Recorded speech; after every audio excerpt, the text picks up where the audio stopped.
Hey, greetings, folks. Jump right in.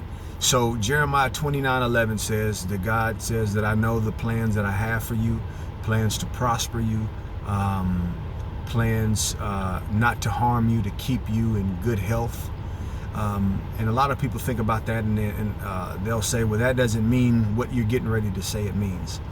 God is God across the board. That's what we got to realize, whether it's Old Testament or New Testament in certain things. I'm not talking about the actual New Covenant or the Old Covenant. I'm just speaking about the heart of God, the heart of God. So I brought this up because God talks in a specific language. 9 times out of 10, God is not going to give you a revelation wrapped in fear or wrapped in destruction, wrapped in sickness, wrapped in limitation. God can steer you in a way. You can have an extreme scenery in your mind or in your spirit, and it's pointing to a specific thing. It's rerouting you, it's never about fear, of course, with God, because God doesn't know fear. But it's always more or less about positioning you and repositioning you, or repositioning you, blah, blah, blah. Or God is just showing you something that you are interpreting in a less than godly way. What I mean is, if you're interpreting a lot of things that God is showing you or telling you in a fearful manner, then you might be missing the heart of God. Stay with me. You might be missing the heart of God. Remember, God doesn't know all of the things that the flesh knows. God doesn't know. Jesus does, but the Father doesn't. The Father doesn't know all of these things. So when God is speaking to you in the Spirit and the power and the awesomeness of God is speaking to you and showing you something, 9 times out of 10, if it looks weird or scary, He's just showing you something, or He's giving you an extreme scene to reveal a specific message. But a lot of times, even those extreme scenes point to something good.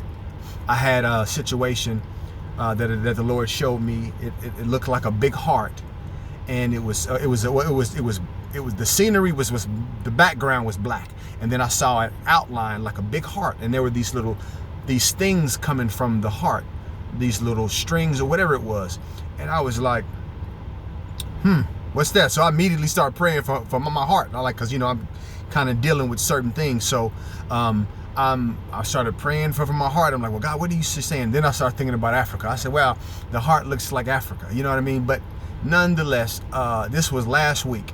And so I got into a conversation with me and my wife, and we were talking about a few things. So she said something that made me think about that moment that I had a week prior. And I realized that God is not trying to scare me into some sick mystery around, your health is declining or blah, blah, blah.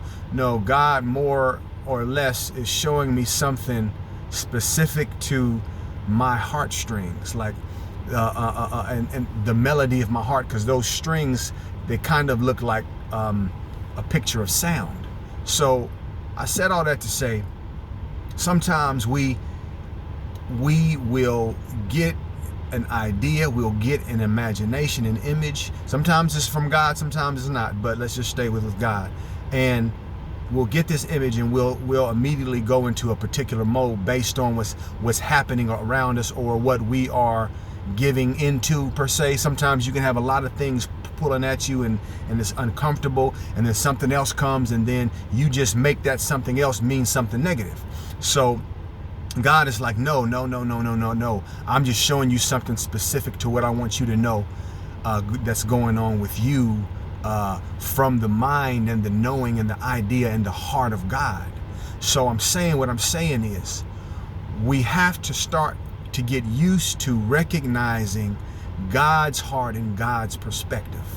And God's heart and God's perspective is always a perspective and a scenario of power and of increase. Yeah, we're increasing in the valley. We are increasing as we seem to be drowning, but we're increasing nonetheless, because that's what God knows. God just knows elevation and expansion and power and growth, because that's what he is. And once we come to grips and realize that this is the consciousness of God, this is where God dwells, then we start to speak God's language. So when you start to receive those dreams that you can recognize being good, even in the weird scenery, then you're starting to understand the heart and the mind of God. And then you start to lean into it. You start to believe that's what God is saying. And then you start to kind of get engrossed in God's mind and God's ways, God's heart. Please hear me. Please hear me. So don't be so quick to fear everything, and just continue to plug into the realness and the richness and the power and the love of God. I'll talk to you.